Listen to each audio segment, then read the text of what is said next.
కాలమైనా మేము ఉంటే 100% ఈ రాజు చక్రం తిప్పి సెంట్రల్ గవర్నమెంట్ దగ్గర మొత్తం అనుమతులు తీసుకొచ్చే వాళ్ళం. భయపెట్టించో లొల్లి పెట్టో కొట్లాడో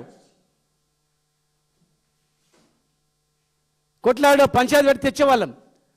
ఒక ఎంపీ మాట్లాడు, పార్లమెంట్లో మాట్లాడు, మంత్రిని పోయి కొట్లాడు, అడగడు, మాట్లాడితే విమర్శలేనా? అరసుడేనా? ఉట్టిగా ఏది పడితే అది బోని అరసుడేనా? వాస్తవం కాదని పరిశీలించుకోరా మీరు? మేము ఆంధ్రప్రదేశ్తో తవ్వు కాదు, మా హక్కుల గురించి మేము కొట్లాడతాం, బరాబర్ కొట్లాడతాం. ఆంధ్రప్రదేశ్ చివర ఉంది, వరద నీళ్ళన్నీ ఆడికిపోతాయి, ఎక్కువ నీళ్ళన్నీ వాళ్ళు ఇష్టం వచ్చినట్టు వాడుకోవచ్చు. పోయే నీళ్ళు ఇట్లాగంచే 90 TMCలకు డిజైన్ చేసినాం, 90 TMCలకు డిజైన్ చేసి ప్రాజెక్ట్ కట్టినాం. మరి 90 TMCలకు డిజైన్ చేసి ప్రాజెక్ట్ కట్టిన తర్వాత నువ్వు 45 TMC అయితే ఎవరి ముక్కులో వస్తావా? మేము కట్టినది ఆ 70 TMCల పైన రిజర్వాయర్లు ఉన్నాయి, 60-70 TMCల పైన రిజర్వాయర్లు ఉన్నాయి. జస్ట్ కాలువలు తోగాలి అంతే. నువ్వు కాలువలు తోగేదానికి రాద్ధాంతం పెట్టినావు. ఇలా ఏదో మాట్లాడుతూ ఉన్నారు, ఎవరంటే ఇష్టానుసారంగా మాట్లాడుతూ ఉన్నారు.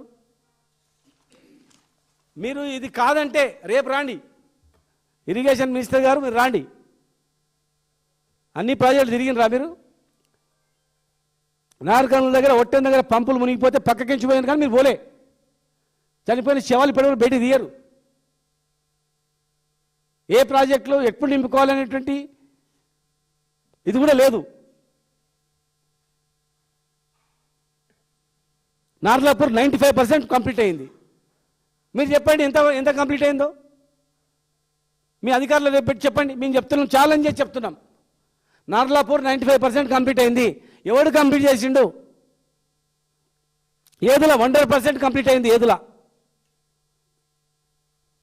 2 గ్రామాలకు సంబంధించినటువంటి 1300 కుటుంబాలను రీహాబిలిటేషన్ పంపించినాం, వాళ్ళందరూ చేసినాం, పునరావాసం కల్పించినాం. వట్టెం 95% కంప్లీట్ అయింది. ఎవరు ఏ గవర్నమెంట్ చేసింది? కరువైనా 100% కంప్లీట్ అయింది. 3 తాండాలు అందరిని ఎక్కడ గొడవ కాలేదు, అందరిని సాటిస్ఫై చేసి ప్రాజెక్ట్ కట్టినాం. 60% ఉదంటపురం అయింది.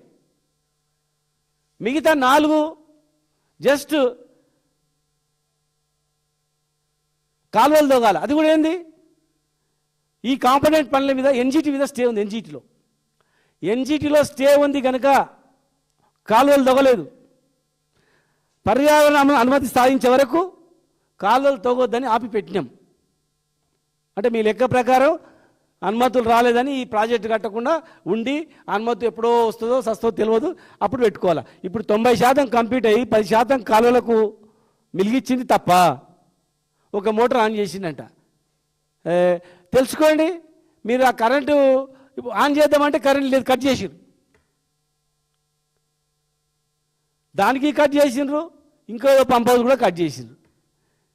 కనీసం కరెంటు బిల్లు కట్టి మోటార్ ఆన్ చేద్దామనేటువంటి గింత కూడా లేదు మీకు. నీళ్లు పోయినాయి, సముద్రంలో కలిసినాయి. కనీసం ఆ నీళ్లు లిఫ్ట్ చేసి ఈ 5 రిజర్వాయర్లు నింపితే, కనీసం వట్టె వరకు నింపితే ఇవాళ నీళ్ళు ఉండేటివి కదా, గ్రౌండ్ వాటర్ని పెరిగేది కదా. చెక్ డ్యాంలో నీళ్లు వదిలితే వాగులు వంపులు పొర్లి చెక్ డ్యామ్లు నిండి గ్రౌండ్ వాటర్ పెరిగేది కదా. ఈ పని ఎందుకు చేయలేదు? దేశంలో నెంబర్ 1 స్థానం తెచ్చింది వరి సాగుకు కేసీఆర్ గారు కాదా? ఇప్పుడు మీరు ఎన్ని ఎకరాలు పండించారండి మీరు?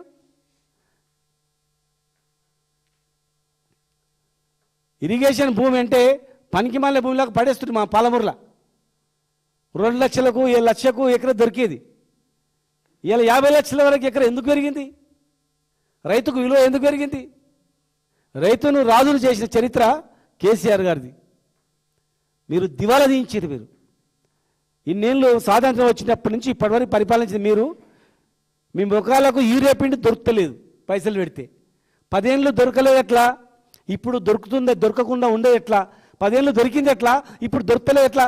ఆలోచన చేయాలా. ఆలోచన చేసి సిగ్గుపడాలా. చేసి ఇదేం రాని, ఇదేం బతుకురాని అమ్మా, పిండి సంచులు ఇస్తలేం పైసలు పెడితే అని చెప్పి. 10 ఏళ్ళు కరెంటు ఫుల్ ఉండే, ఇప్పుడు పోతుంది. ఎందుకు పోతుంది రాని అమ్మ? కరెంటు స్విచ్ చేసినట్లు ఆన్ చేసి ఆఫ్ చేసినట్లు పోతుంది. ఛీ అని మీరు సిగ్గుపడాలా. రైతులు దబో దిబో అని మొత్తుకుంటుంటే సిగ్గుపడాల, రైతులు ఆత్మహత్య చేసుకుంటే సిగ్గుపడాల, రైతు బంధు వస్తలేదని లొల్లి పెడుతుంటే సిగ్గుపడాల, కొనుగోలు కేంద్రాల దగ్గర ఎవడు ఉండలేరంటే సిగ్గుపడాల, మళ్ళా మార్కెట్ల పోంటి దివాలా దళాలు తిరుగుతూ ఉన్నారు, మోసం చేస్తూ ఉన్నారు, తరుగు తీస్తూ ఉన్నారు, అడిగే నాతుడే లేడు. కేసీఆర్ గురించి మాట్లాడేది మీరా? ఈ పనులు చేసింది మీరా? ఒక పిల్లర్ గుంగిపోతే ఈర్ష్యతో మీరు ఆ పిల్లర్ను రిపేర్ చేస్తలేరు, బదనాం చేయాలని, కొట్టుకుపోవాలని. అది కొట్టుకుపోతలేదని బాధపడుతున్నారు.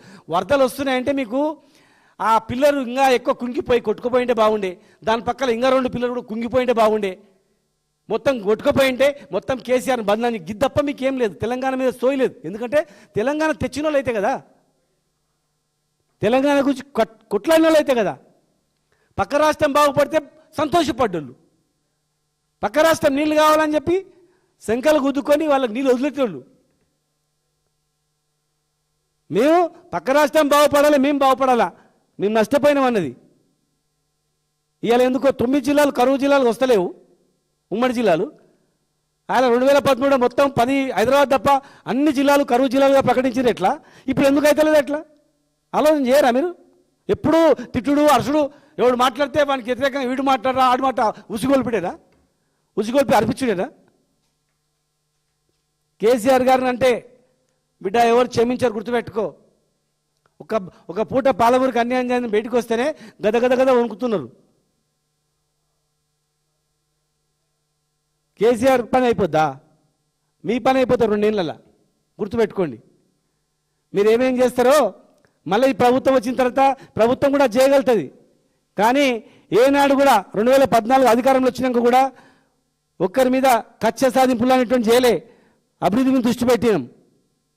ఇప్పుడు కూడా మా ధ్యాస అంతా ఎక్కడ భూమిలో రేటు తగ్గిపోతుంది, ఎక్కడ కరెంట్ లేదు, ఎక్కడ రైతులు ఆత్మహత్య చేసుకుంటే మేము గుండెలు కొట్టుకుంటాం ఇట్లా లబో దిబమని. అరే ఇంత ఎట్లా అయిపోయా కదా, ఎట్లా అయిపోయాను, యూరియా దగ్గర లైన్లు ఉన్నానంటే కళ్ళకి నీళ్ళు తెచ్చుకుంటాం మేము, మళ్ళీ ఇట్లా అయిపోయా కదా అని. భూముల రేటు తగ్గిపోయిందన్నా, మా బిడ్డ పెళ్ళికి 2 ఎకరాలు అమ్మితే ఎవడు వస్తలేడన్నా అని చెప్పి మా పెద్ద రైతులు చెప్తుంటే మళ్ళీ కళ్ళకి నీళ్ళు వస్తాయి. అరే మళ్ళీ ఇట్లా అయిపోయా కదరని. అధికారం ఇచ్చిండ్రు ప్రజలు ఏమో చేస్తారని. ఏం చేయకుండా కేసీఆర్ నిడితే కాదు, మేము కూడా అనగలుగుతాం. రాహుల్ బీజేపీలు అంటలేరా? అందరిని అంటున్నారు, పైనుంచి నెహ్రూ నుంచి కింది వరకు వెళ్తున్నారు వాళ్ళు. మేము అట్లనే నెహ్రూ గారిని చిన్న మాట అంటే కేసీఆర్ గారు నెహ్రూ గారిని అంటారా? దేశానికి స్వాతంత్రం తెచ్చిన నెహ్రూని మాట్లాడతారా మీరు? దేశానికి